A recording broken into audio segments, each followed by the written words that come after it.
How to upload photo in ChatGPT for Ghibli. Now, Ghibli was once upon a time a very popular trend. Even though the trend might have died now, I'll still show you how you can upload a photo for creating a Ghibli image.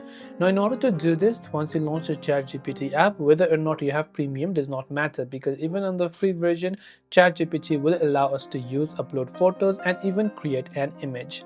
So what we'll do is, from the bottom of the chat, just tap on this little plus icon, and from there just select the option called photos.